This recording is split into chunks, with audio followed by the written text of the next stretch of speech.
Bien, ¿cómo están? ¿Sí están bien? Sí. ¿Se quedaron medio sacados de onda después de la administración o qué pasó? ¿Estás bien? Muy bien, qué bueno. Estamos felices de estar aquí.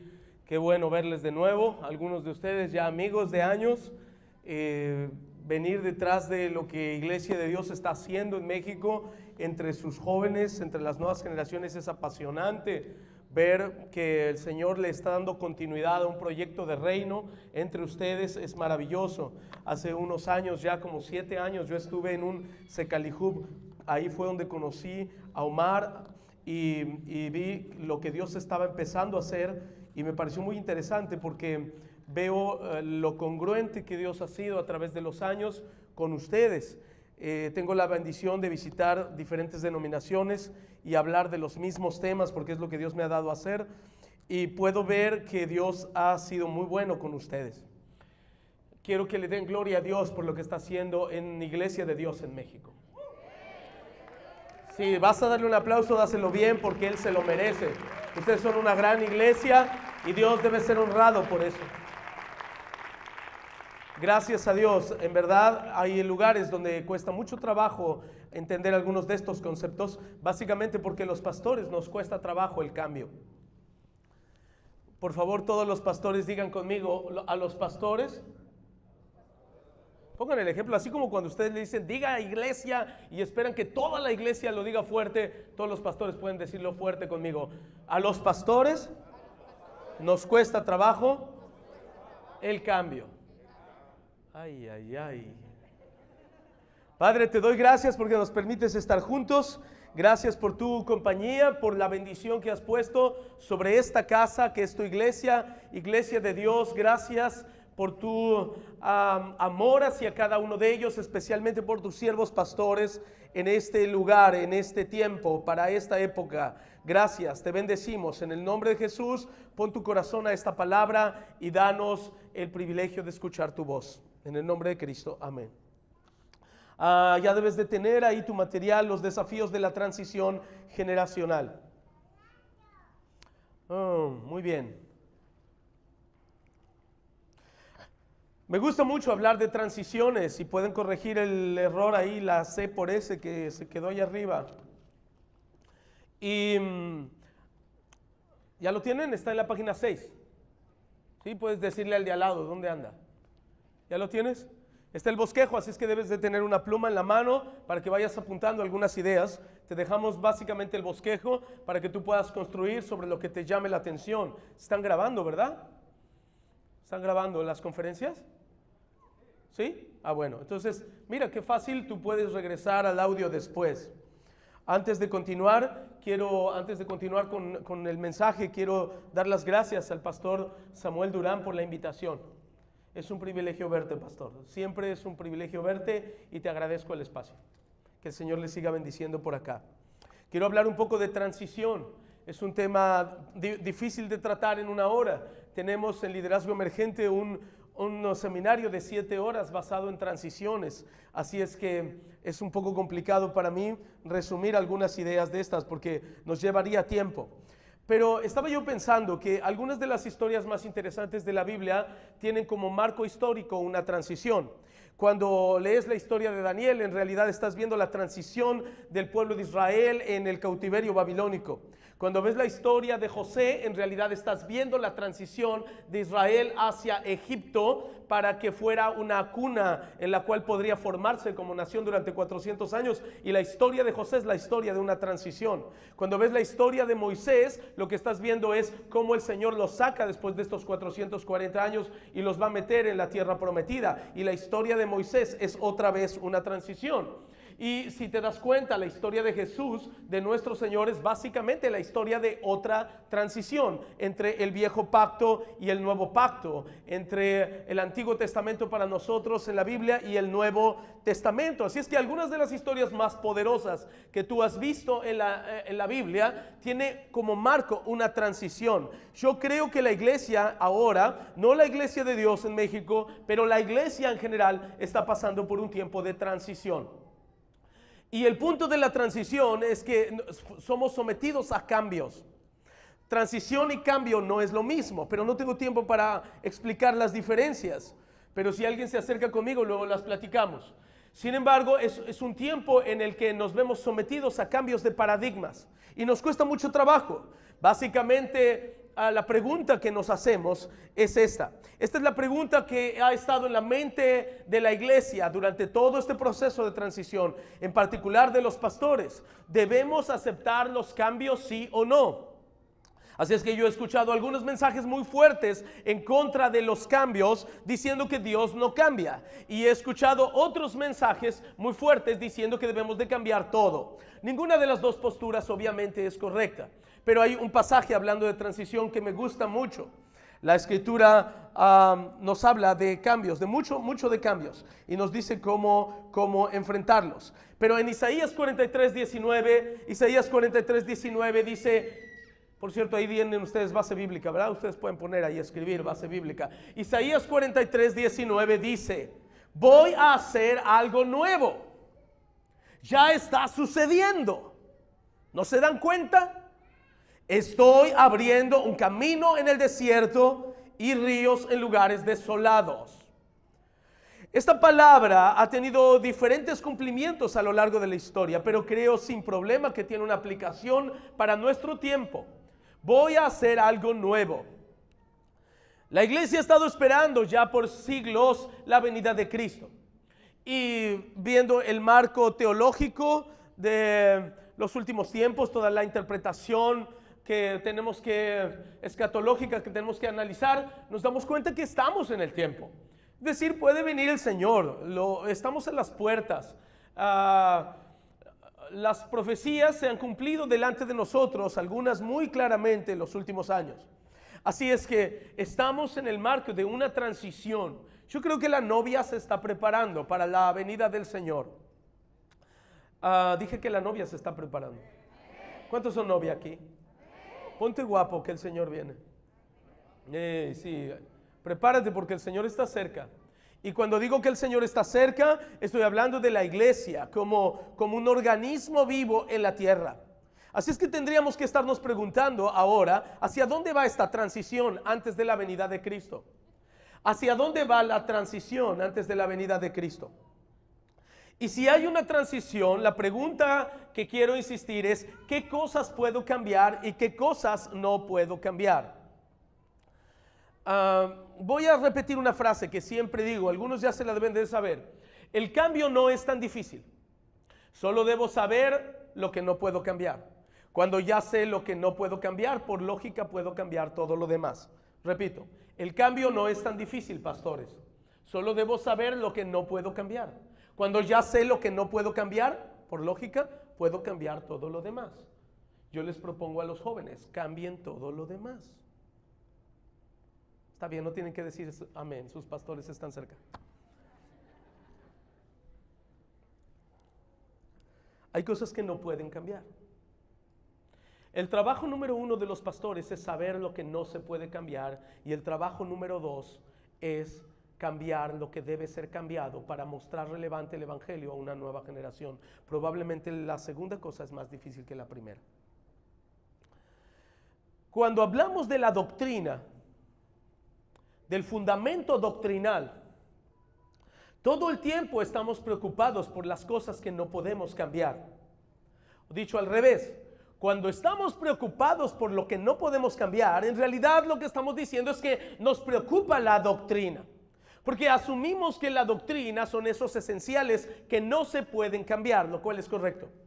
Pero la otra parte de la historia es que hay un montón de formas, dijo hace rato mi amigo Omar, hay un montón de formas que pueden y de hecho deben ser cambiadas. La razón por la que las formas deben ser cambiadas es porque las formas responden a necesidades culturales. Así es que el cambio no es tan difícil, pero primero tengo que saber lo que no puedo cambiar para luego poder asomarme y cambiar todo lo demás. El punto es que tenemos que conocer algo que yo les llamo la ley de la libertad. La ley de la libertad es entender que en la escritura encontramos 3 niveles de la verdad. El primer nivel tiene que ver con verdades absolutas, es decir, con principios esenciales, cosas que se aplican a toda persona en todo tiempo, todo lugar. Dilo conmigo, toda persona, todo tiempo, todo lugar. Los 10 mandamientos son un buen ejemplo, porque no matarás aplica a, en y en. Vale, ayúdenme. Aplica a, en y en. Así es que los 10 mandamientos son un buen ejemplo de los esenciales. Son las verdades que tienen que aplicarse en cualquier circunstancia. Sin embargo, tenemos otra parte de la verdad. Le vamos a poner en un segundo nivel, lo vamos a poner como principios culturales o verdades culturales. Hay algunas de estas verdades entonces que ya no aplican, más bien estas verdades ya no aplican a toda persona en todo tiempo, en todo lugar, sino por el contrario aplican a ciertas personas en cierto tiempo y en cierto lugar. Por ejemplo, un semáforo es una regla que aplica en ciertas personas en cierto tiempo y en cierto lugar.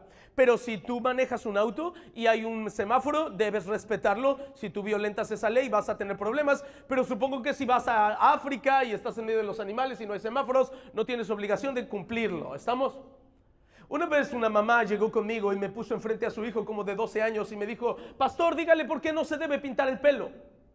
Y yo pensé, dígale usted. ¿Yo por qué? Así es que le pregunté, ¿te quieres pintar el pelo? Y él dijo, sí. Y yo, ¿de qué color? Y la mamá se me quedó viendo como diciendo, ¿para qué le pregunta eso? Y entonces él me dijo, nada más las puntas güeras. Él era morenito, así es que yo dije, este va a parecer semáforo. Pero él estaba muy animado con el tema. Así es que yo le dije a la mamá, necesito platicar con usted. Me la llevé aparte y le dije, tengo un problema, hermana, necesito que me diga dónde dice la Biblia, no os pintaréis el pelo. Y entonces ella se agarró rápido la Biblia y como que recapacitó y dijo, creo que no dice. Y le dije, está bien, está bien. Entonces yo le vi su cabeza y me di cuenta que ella tenía la raíz de otro color.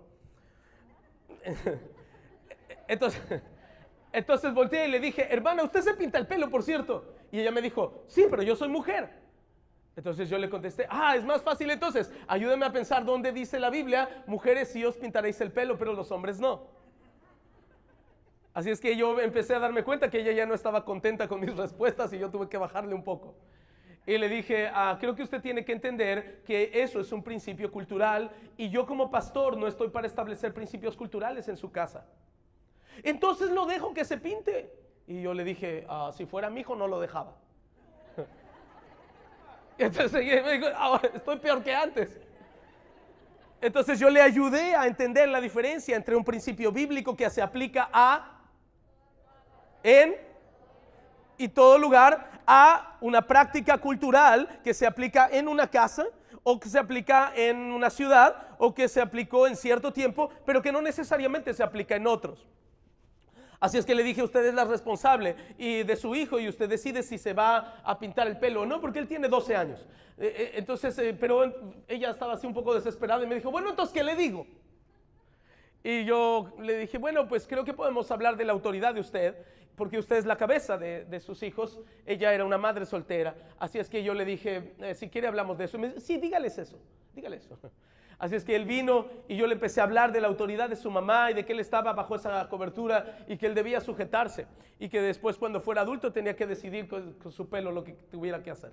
Y entonces él me escuchó y curiosamente como si hubiera escuchado la plática que teníamos su mamá y yo, él dijo, pero ¿verdad que la Biblia no dice nada de eso, hermano? Y yo le dije, no, pero sí dice que tú estás bajo autoridad. Sí, está bien, él no se pintó el pelo. Lo que le estoy diciendo es que yo estaba tratando de apuntalar el tema en una verdad bíblica que es para toda persona en todo tiempo y todo lugar, y luego una verdad cultural que puede o no aceptarse. Por ejemplo, hay iglesias que van a tener ciertas formas de adoración. Ellos van a tratar de defender que esas formas de adoración son como la Biblia lo dice. Pero una buena exégesis y mucha honestidad de nuestra parte, pastor, nos permitirá saber qué es lo que la Biblia realmente enseña como un principio de adoración y qué es una forma de adoración. Ya no escuché ningún amén de los pastores. Sería bueno que me animaran. Así es que la Biblia dice que los verdaderos adoradores adorarán al Padre y eso aplica a toda persona en todo tiempo y en todo lugar. Es decir, no importa cuál sea tu congregación, el Señor quiere que tú adores en espíritu y en verdad. ¿Están de acuerdo con esa doctrina? Bueno, pero después yo llego a una iglesia en África y me doy cuenta que los africanos y un poco los cubanos han estado en Cuba. Ay, ay, ay, los cubanos se mueven hasta cuando no se mueven, ¿no es cierto?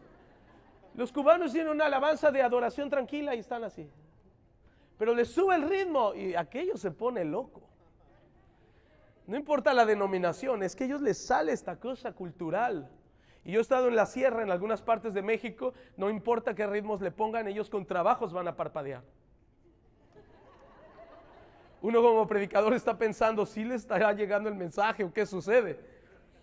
Pero yo he estado en etnias donde uno va al final, ellos no se movieron, no dijeron ni un amén, no dijeron nada, y al final la hermana me da la mano y yo la veo bañada en lágrimas. Yo digo, creo que el Señor la tocó, sí. No me daba yo cuenta, pero sí la tocó. Porque la cultura es diferente. ¿Estás conmigo? Así es que el primer trabajo que tenemos los pastores es entender qué dice la Biblia, que es un fundamento de la palabra, y qué dice la Biblia, o sea, un esencial de la verdad, y qué dice la Biblia, que es solamente un elemento de la cultura. Así es que el problema que tenemos en las transiciones es que muchas veces tomamos estos elementos que están más abajo, que son de la cultura, y los queremos hacer verdad doctrinal.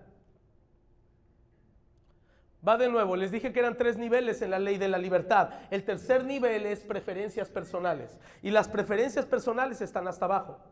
Así es que digan conmigo, preferencias personales, regulaciones culturales, verdades eternas. Las verdades eternas están por encima. Ciertas regulaciones culturales aplican ciertas personas, cierto tiempo, cierto lugar. Y hasta abajo tenemos preferencias personales. Por ejemplo, si tú te casas y quieres tener 2 hijos, ¿está bien o está mal? Está bien. ¿Qué? Si quieres tener 10, a mí me suena a pecado, pero tú los vas a mantener. Está bien. Así es que una verdad personal es una verdad en la que uno puede operar y no hay problema para Dios. La clave es esta: si lo hago y le pregunto a Dios, si lo hago estoy bien, y Él me dice está bien. Y si yo le pregunto a Dios, si no lo hago está bien, y Él me dice está bien. Si la respuesta para ambas preguntas es está bien, si lo hago está bien, si no lo hago está bien, entonces Dios me ha dado algo que se llama libre albedrío y es una preferencia personal. ¿Vas conmigo todavía? No me he salido de tema. Es que si no entiendes esto, nunca vas a entender transiciones. No puedes operar en las transiciones si no entiendes cómo se mueve la ley de la libertad. Te voy a explicar por qué. Cuando una persona hace que una preferencia personal se convierta en una regulación cultural, o cuando una regulación cultural la convertimos en una verdad del reino, entonces estamos practicando algo que se llama legalismo. Va de nuevo.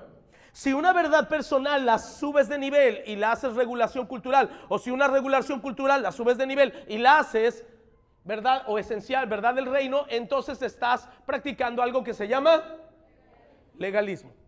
Ahora vamos al revés. Si tienes una verdad de Dios, una verdad del reino, y la rebajas y la haces una regulación cultural, o bien una regulación cultural la rebajas y la haces una verdad personal, entonces estás practicando algo que se llama liberalismo. Y toda la historia de la iglesia se debate entre legalismo y liberalismo, porque nos cuesta mucho trabajo entender cuáles son verdades en cada nivel. Puede ser que un pastor no le gusta que, bueno, voy a ponerlo al revés, le gusta pintarse el pelo. Sería un poco raro, pero imagínenselo. Y entonces un día llega a la iglesia y él predica un mensaje sobre el valor de pintarse el pelo. No sé de dónde sacó un versículo, pero sacamos versículos para tanta cosa. Y entonces él predica sobre pintarse el pelo. Y de pronto dice que esa es la iglesia donde todos los hombres deben pintarse el pelo. ¿Qué está practicando? Legalismo. Ahora te está sometiendo a una regla a la que Dios no te había sometido. No se escondan, pastores, todos hemos pasado por allí. Ha habido momentos en que forzamos la revelación para que parezca algo que es más bíblico de lo que es. Es decir, para que suba de nivel.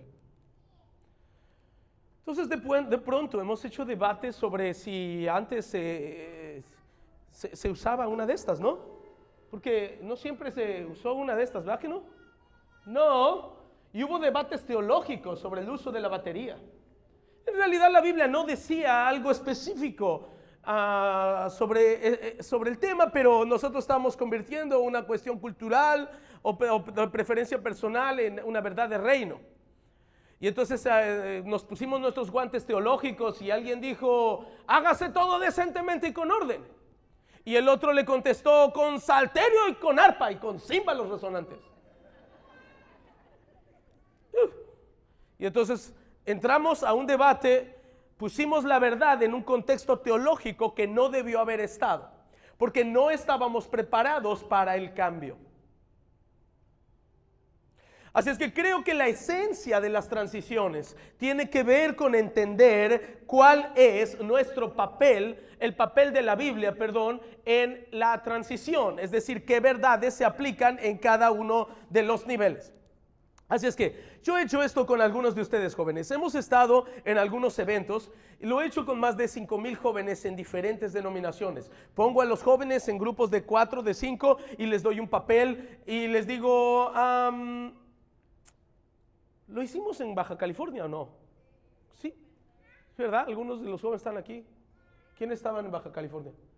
Sale, pues ellos no me dejan mentir. Entonces les dije, pónganse en grupos. ¿Y qué les pedí que hicieran? ¿Se acuerdan? Ajá, que diseñaras una iglesia. ¿Para quién? Exacto, para tu generación. Muy bien. Les dije, pónganse en grupos de 4 o 5 y diseñen una iglesia para su generación. Y imagínense que pueden hacer lo que ustedes quieran sin que el pastor les diga nada. Y ellos empezaron. Ahora he hecho este ejercicio con más de 5,000 jóvenes y tengo buenas noticias. Nunca he tenido un grupo y ni siquiera he tenido un joven que diga que haría algo que la Biblia prohíbe. Nunca. O sea, nunca he tenido un joven que diga, bueno, yo quitaría la Biblia y ya no la predicaríamos. O yo bautizaría, ahora ya no bautizaría. O, ¿me explico? No he tenido nada de eso. Siempre hablan de formas. Siempre hablan de las cosas que están en el segundo nivel, que son esas, ¿cómo les llamamos? Verdades culturales o preferencias personales, pero ellos saben con qué cosas, creo que lo sabe la mayoría, al menos eso es lo que yo he visto, con qué cosas no deben meterse, no pueden alterar. Ahora lo que estoy diciendo debería darle gozo a los pastores, porque tenemos una generación que a pesar de que se ven más locos de lo que parece, bueno, de lo que son, digo, ellos en realidad respetan la Biblia. ¿Cuántos dan gloria a Dios por eso? Tenemos una generación que ha sido criada en nuestras iglesias, ha sido formada por la sana doctrina. Yo creo que esta iglesia tiene una sana doctrina. Ellos saben lo que no se puede hacer, lo que no se puede cambiar. Pero también veo una generación desde hace años deseosa, ansiosa de cambiar lo que sí se puede cambiar. Gracias. Pero entramos en tensión generacional. Tensión generacional. Me recuerda un pasaje que quizá lo prediqué la primera vez que nos conocimos, amigo Omar, en Guadalajara. En Génesis, la Biblia dice que Isaac y su esposa Rebeca no podían tener hijos. La Biblia dice que ellos estaban un poco afligidos por esto, y entonces oró Isaac por Rebeca, su mujer, la cual Dios le concedió tener hijos. Y entonces ella quedó embarazada. La Biblia dice que cuando quedó embarazada, ella sintió que había algún problema en su vientre. Así es que fue y oró. Y le preguntó a Dios qué es lo que estaba pasando en su vientre. Iglesia, el vientre de Rebeca es una alusión a la iglesia. Rebeca viene y le pregunta, ¿qué está pasando en mi vientre? Y Dios le contesta, 2 naciones hay en tu seno, y 2 pueblos se dividen desde tus entrañas. Un pueblo será mayor que el otro pueblo, y el mayor servirá al menor. Digan conmigo, transiciones. Dos pueblos hay en tu seno y el mayor servirá al menor. Dos pueblos se están dividiendo desde tus entrañas, iglesia. Déjeme aplicar esto de la siguiente manera. Yo creo que la iglesia está pasando por un tiempo de transición generacional donde hay dos pueblos en sus entrañas. A veces se ven tan claros en las iglesias locales como los jóvenes y los adultos. Y las formas de alabanza y las formas de predicación y las formas de vestimenta y las formas de cargar la Biblia o encender la Biblia, las formas de nos hacen ver diferentes, pero en realidad Dios ve una iglesia. Esa iglesia formada por los jóvenes y los viejos juntamente, dice el profeta, pero están en un choque generacional y parece que va a haber una ruptura y puede haberla. Ahora estoy tratando de seguir el bosquejo, intentándolo por lo menos. Pero puede haber una ruptura y esta ruptura se da en la esencia misma de nuestras convicciones. La pregunta es, ¿qué podemos conservar? Veo a Iglesia de Dios en México haciéndose esta pregunta desde hace casi 10 años. Yo me refiero, ustedes pueden estarla haciendo desde hace mucho más, pero yo soy testigo de que la están haciendo más o menos hace ese tiempo y la pregunta es, ¿qué debemos conservar y qué debemos cambiar? Esa es la pregunta esencial. ¿Qué debo conservar y qué debo cambiar? No es México. Toda la iglesia en el mundo, no nada más Iglesia de Dios, pero la iglesia en general está preguntándose eso porque estamos viviendo un tiempo de transición. ¿Qué debo conservar y qué puedo cambiar? Pastores, no se vayan de esta reunión sin contestar esa pregunta. ¿Qué debo conservar y qué puedo cambiar? Y debemos ser muy honestos con la respuesta porque si no va a haber una ruptura generacional. Entonces vamos a seguir con estos dos pueblos peleando en las entrañas de la iglesia. Hay un pasaje en el Salmo 78-72 donde dice que David pastoreó a Israel con dos cosas, con la integridad de su corazón y con la pericia de sus manos. Por cierto, en el inciso A, en el segundo punto, deben corregir algo ahí. ¿Sí? Sirve de que se mueven y despiertan allí. Dice sacrificar 2 puntos y luego repite la palabra sacrificar. Borren sacrificar y pónganle corazón. En la ruptura generacional a veces se sacrifica el corazón por las manos. La Biblia dice que David pastoreó a Israel con la integridad de su y con la pericia de sus manos.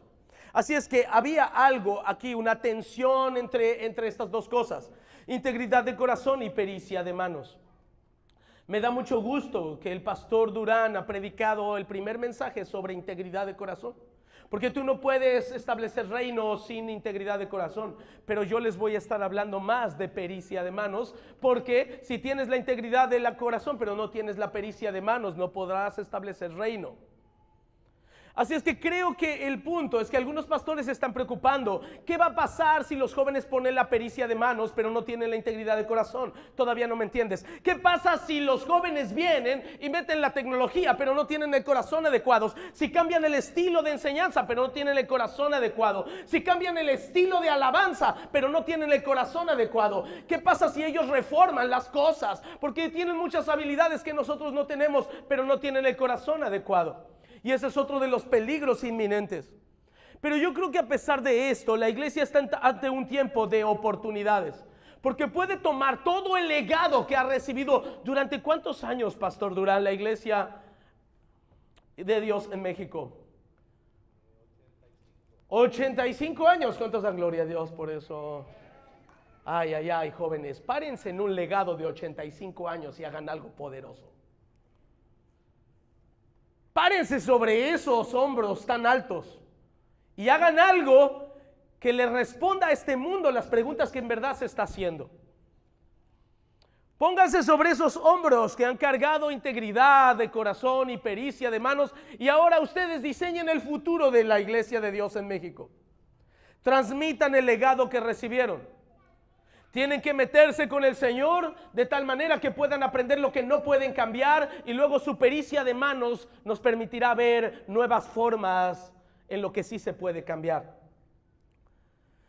Porque ahorita hay un aión, hay un tiempo. Mira, hay 3 palabras en griego para definir tiempo. Uno es cronos, con donde viene cronología, y es el asunto de cómo medimos el tiempo con un calendario y un reloj. Hay otra palabra muy conocida que es kairos. Kairos es como un tiempo de oportunidad, un tiempo de bendición sobre algo. Pero hay una tercera palabra que es aión. La palabra aión habla de época. Nuestro Señor Jesucristo dijo, antes de que venga este aión, y hablaba de una temporada en el momento en que Él vendría por segunda vez a la tierra. Él estaba hablando de una época, de una temporada de tiempo. Así es que el aión de Moisés, por ejemplo, fue diferente al aión de Abraham. El aión de Abraham fue diferente al aión de Jesús. El aión de nosotros es especial. Creo que estamos viviendo una temporada maravillosa en la que podemos plantarnos para diseñar el futuro de la iglesia antes de la venida de Cristo. Puedes tomar todo el legado de la preparación del corazón que te dejaron tus padres espirituales y meter la pericia de manos y ponerle un vestido a la novia. Voy a hablar de eso mañana. Voy a hablar de eso en los talleres. Vamos a hablar de qué relación hay entre el asunto de la vocación y el reino. Así es que yo creo que la novia se está preparando con 2 características. La primera de ellas es que, y esas 2 características son la esencia de las transiciones. Y la primera es iglesias relevantes, y la segunda es iglesias que establecen el reino. Esa es mi convicción personal. Pero además, después de haber escuchado a algunos de los conferencistas que vinieron de Iglesia de Dios allá en Obregón, me parece que la Iglesia de Dios está montada en lo mismo. El Espíritu Santo les está moviendo en esa dirección. Creo que Dios está hablando de iglesias relevantes e iglesias de reino. Iglesias relevantes es la transformación, es decir, la renovación de las formas para poder tocar a una nueva generación sin soltar los esenciales. Nosotros decimos en liderazgo emergente, siendo doctrinalmente sanos y siendo culturalmente relevantes, es decir, siendo culturalmente relevantes sin dejar de ser doctrinalmente sanos. ¿Están de acuerdo con eso? Eso es relevancia. ¿Cómo puedo hacer que la palabra que permanece para siempre resuene en los oídos de mi generación? Y la segunda cosa tiene que ver con iglesias de reino, y de eso quiero hablar en la siguiente conferencia, por eso no me adelanto en la conferencia de mañana. Eso requerirá, nos guste o no, una renovación de estructura. Esto es lo que me preocupa, pastores. Las estructuras eclesiásticas son más pesadas de lo que parecen, son más difíciles de mover y ejercen más influencia de lo que parecen. He visto a algunos jóvenes anhelando cambios y autocensurándose. Es decir, antes de atreverse a hacer algo, ellos dicen, no lo haré porque sé que ocasionará un problema. Eso es una actitud sabia, por cierto. Y se autocensuran, se limitan. Y eso los mete a presión, una presión en su corazón. Es decir, la presión de la que hablaba el pastor Durán, donde se prueba el corazón. Gracias.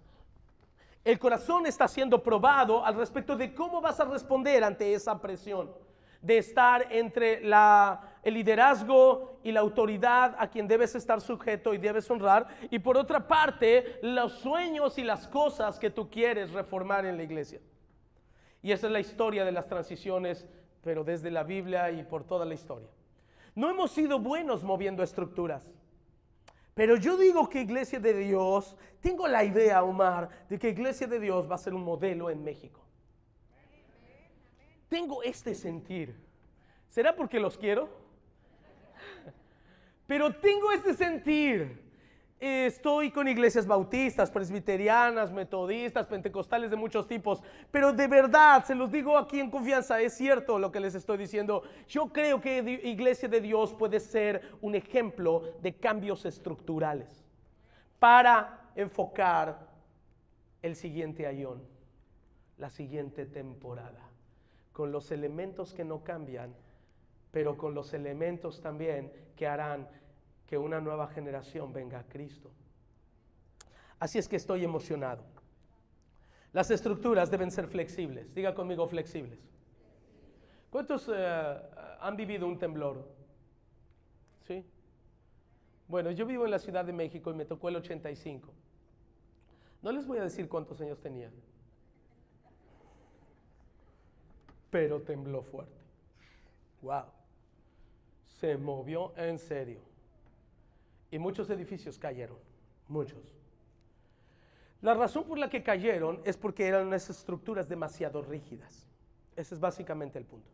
No se cayeron porque la tierra tembló fuerte, se cayeron porque no estaban construidos para soportar eso. En otras, porque no estaban construidos para soportar eso, porque eran muy rígidos.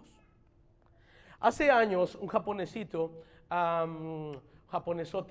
más bien, inventó un cemento flexible. Misma dureza del cemento que ustedes conocen, pero con mucha más flexibilidad. Vendió la patente y se hizo millonario. ¡Tarán! Todo el mundo quería ese cemento. ¿Cómo puedo usar un cemento que sea tan rígido, pero que cuando tiemble se mueva? ¿Has visto un borrachito, verdad? Bueno, cuando tú ves una persona que está un poco ebria, entonces el borrachito siente que se le está moviendo todo. Entonces cuando le ponen una prueba de qué tan mal está, lo que hacen es hacerlo que camine ahí, derechito, pero él siente que todo se le está moviendo, entonces él se hace así, porque está tratando de conservar la vertical. ¿Sí o no? Él se mueve así, porque él siente que se está moviendo todo. Entonces cuando tiembla, los edificios se mueven al ritmo y pueden mantenerse en pie. Diga conmigo, estructuras flexibles. La razón por la que algunas denominaciones van a caer en los próximos años es porque sus estructuras son muy rígidas.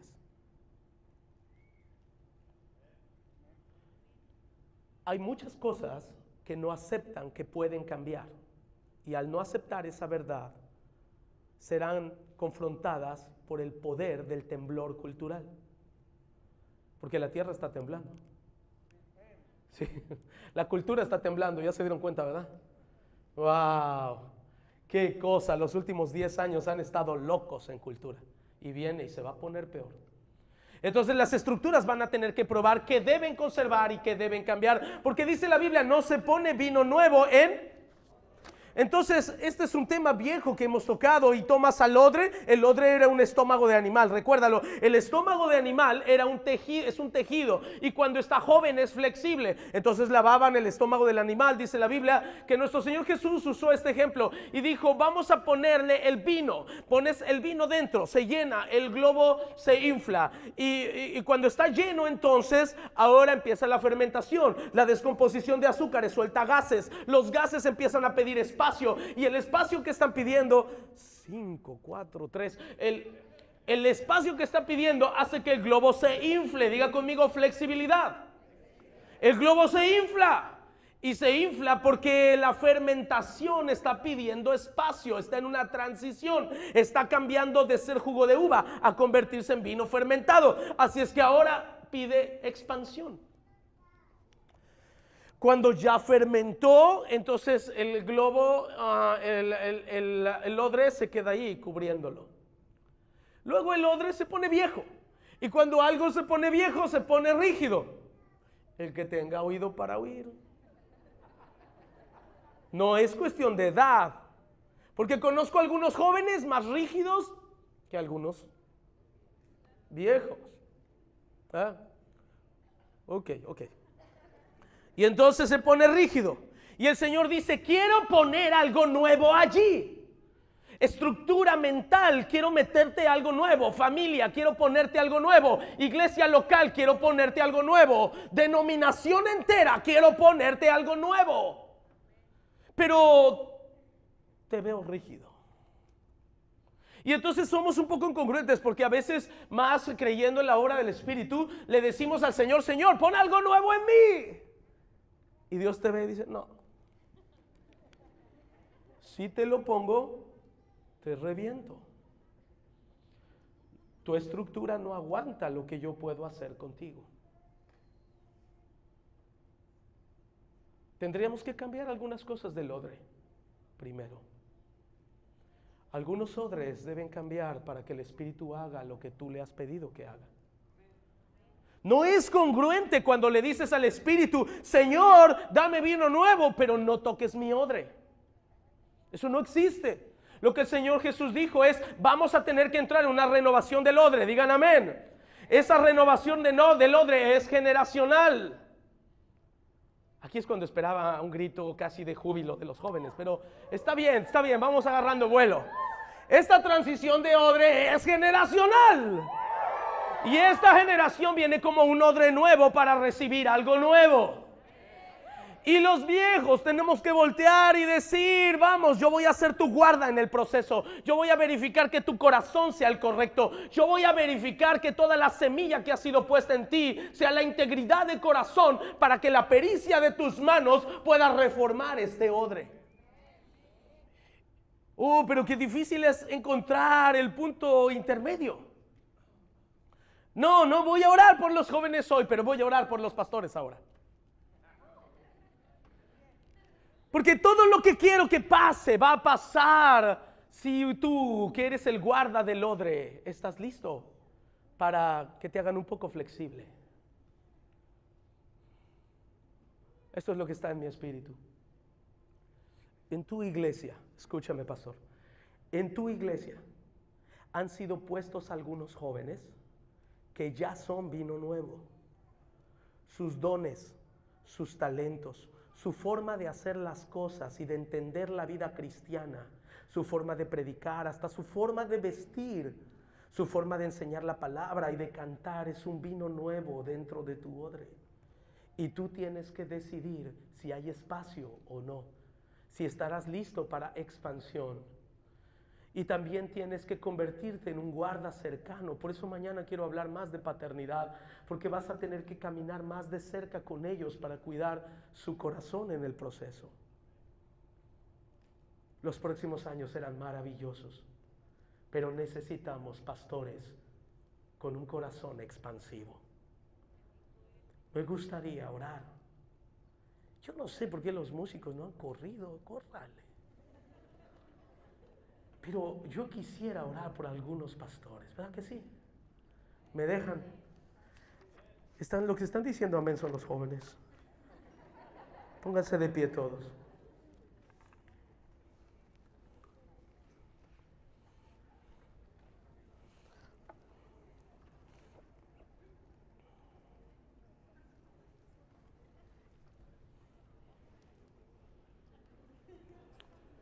¿Por qué no, antes de hacer un llamado, simplemente adoramos al que es Rey de Reyes, el Señor de todas las generaciones?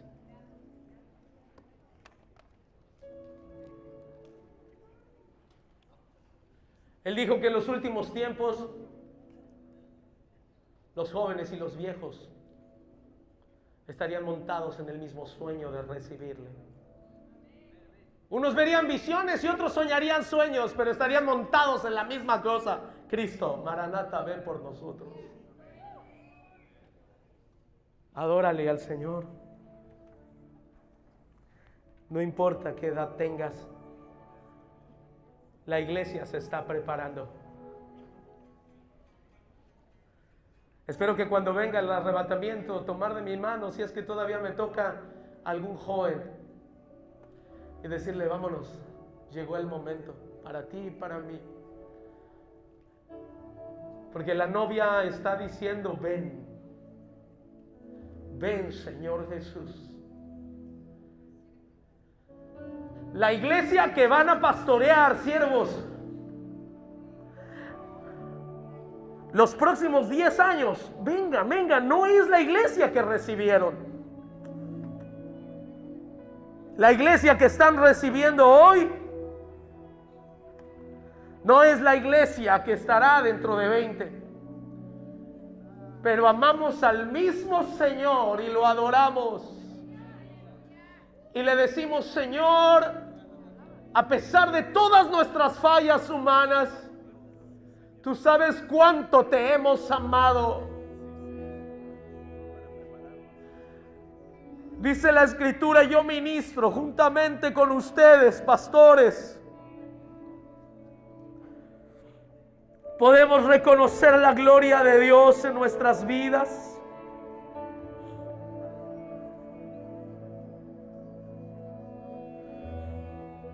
Nos toca preparar probablemente a la generación que va a recibir a Cristo.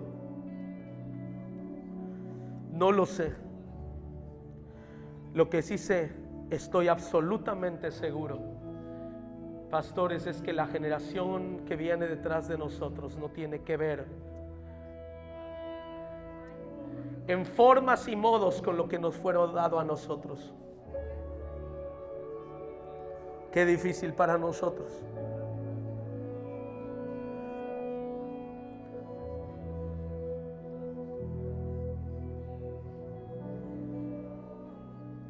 Vamos, usted está adorándole al Señor.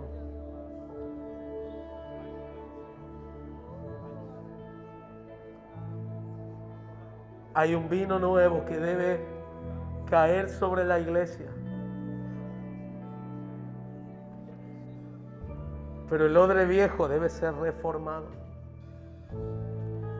Oh Dios, te adoramos.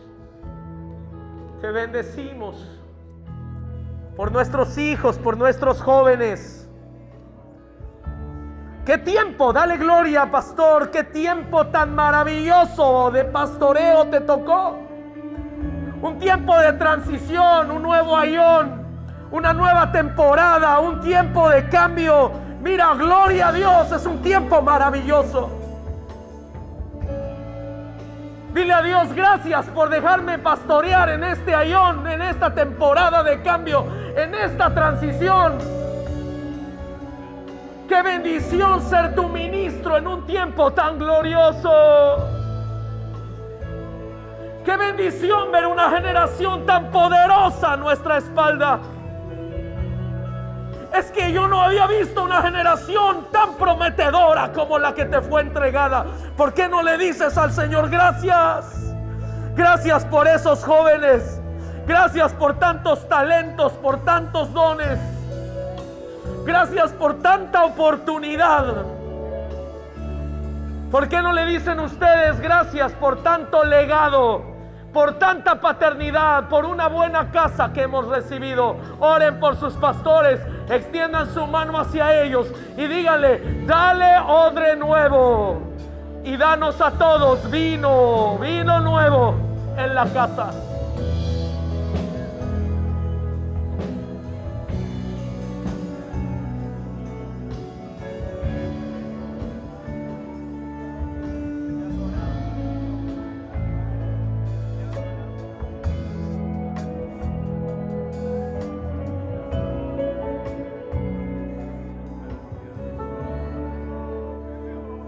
Eso es lo que quiero orar con ustedes, pastores. Mira, pastor, es un tiempo complicado. Exterior, un tiempo duro, mucha guerra, mucha manifestación del enemigo. Verdaderamente estamos viendo el cumplimiento de la palabra cuando dice que Él ha venido como león rugiente. Él sabe que tiene poco tiempo. Pero yo digo que donde el pecado abundó, sobreabundó la gracia. Y yo declaro en el nombre de Jesús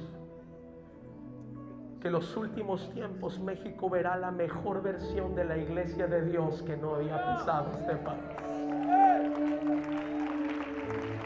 Créalo, varón, créalo, porque donde abundó el pecado, sobreabundará la gracia.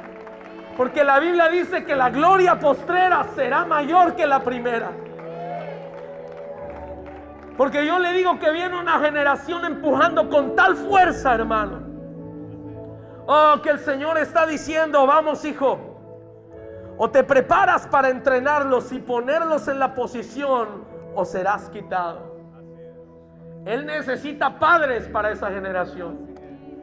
¿Por qué no le decimos al Señor: toma mi odre? Mire lo que yo estoy diciendo, véame. Toma mi odre esta cabeza, esto que está aquí, que a veces mis paradigmas no me dejan operar en otra dimensión. Toma mi odre. Eso la Biblia lo dice en Romanos 12, 1 y 2. Dice: renuévame en el espíritu de mi entendimiento, para que pueda comprender cuál es la buena voluntad de Dios, agradable y perfecta. Yo te digo que el Señor no ha terminado la obra en ti, pastor. Hay cosas que Él todavía no ha revelado a tu vida y a tu corazón, y Él quiere traerlas para que estés listo al siguiente ayón. Necesitarás estar listo para pastorear una iglesia joven que te va a retar tus paradigmas. Ora por el odre. Puedes poner tu mano en tu cabeza o en tu corazón y decirle: Señor, renueva mi odre. Quiero estar preparado para lo que tú vas a hacer en este ayón. Quiero estar preparado para lo que tú estás empujando en la nueva generación. Vamos, Espíritu Santo, yo te ruego que toques la mente y el corazón de los pastores de esta casa y les digas lo que puede ser cambiado, y te reveles a ellos otra vez y otra vez y otra vez. Te adoramos, Señor. Vamos, pastor, dile: transforma mi entendimiento, renueva mi odre.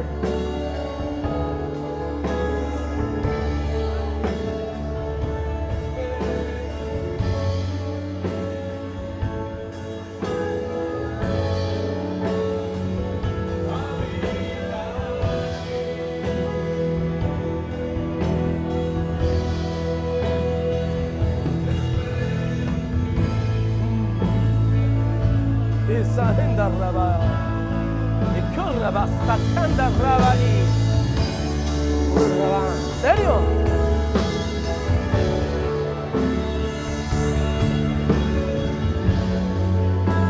Vamos, pastores, vamos orando, vamos empujando juntos. Vamos empujando juntos.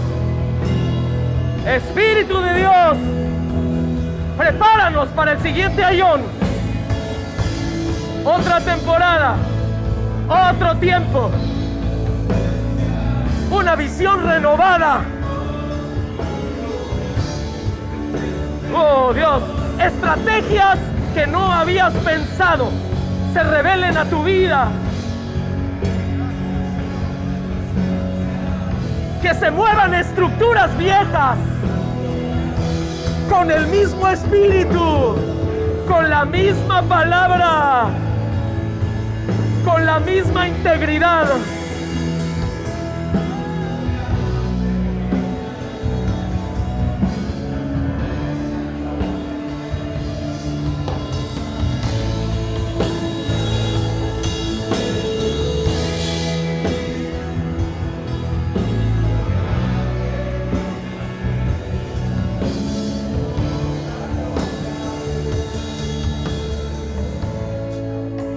Quiero que cerremos esta oración. Voy a ser muy honesto, pastores. Este año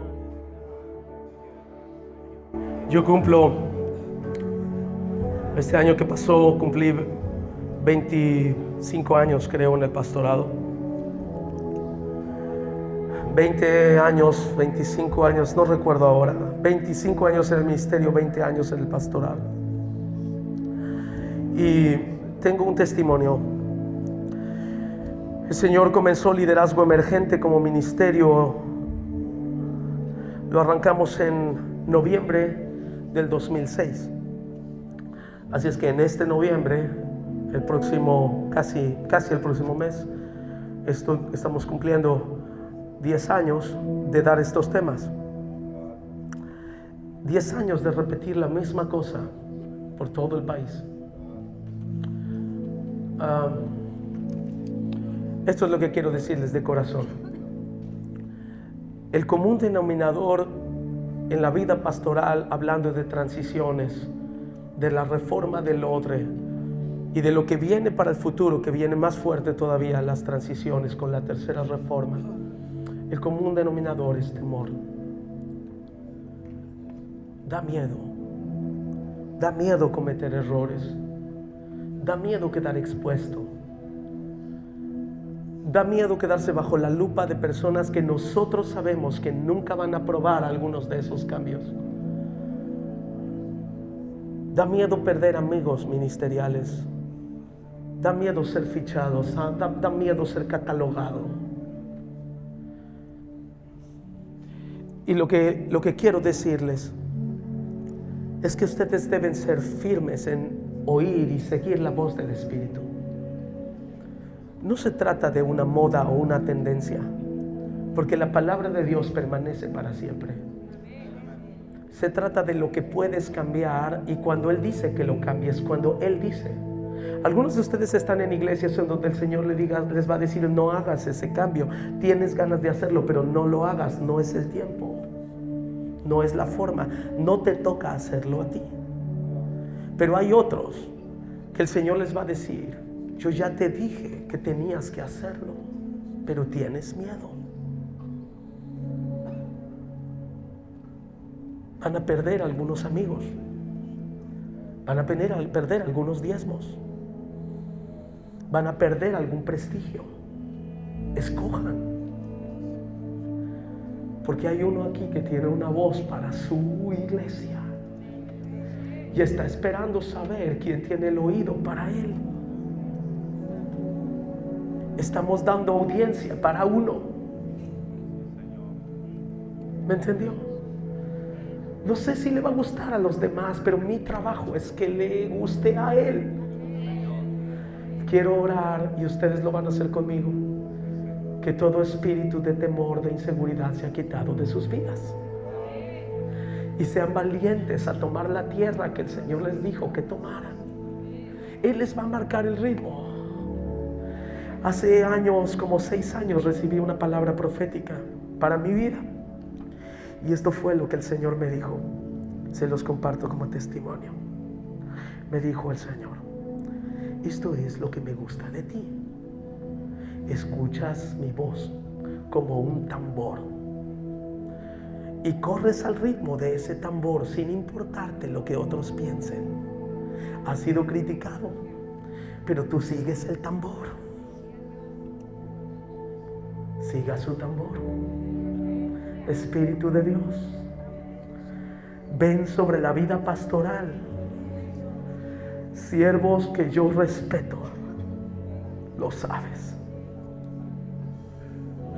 Hombres y mujeres que dan la vida todos los días por servirte. ¿Cómo no vamos a honrar su obediencia, su corazón y su amor por ti? Yo los honro en el nombre de Jesús.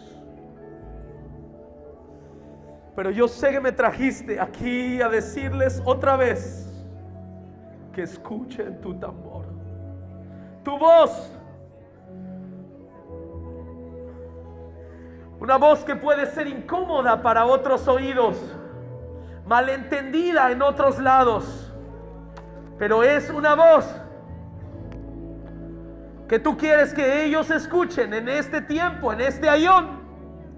Y yo te pido que todo espíritu de temor sea quitado en el nombre de Jesús, y que sus pies empiecen a caminar al ritmo que tú les marcas, aunque vean gigantes enfrente del campamento. Yo te pido que les des el valor de hacer lo que debe ser hecho en esta temporada, aun cuando ellos se sientan inseguros porque no lo habían hecho antes.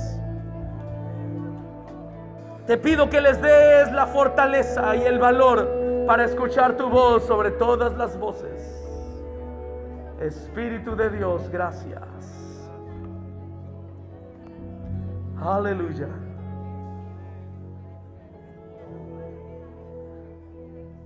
Amén. Gracias, Dios. Te adoramos. Te bendecimos.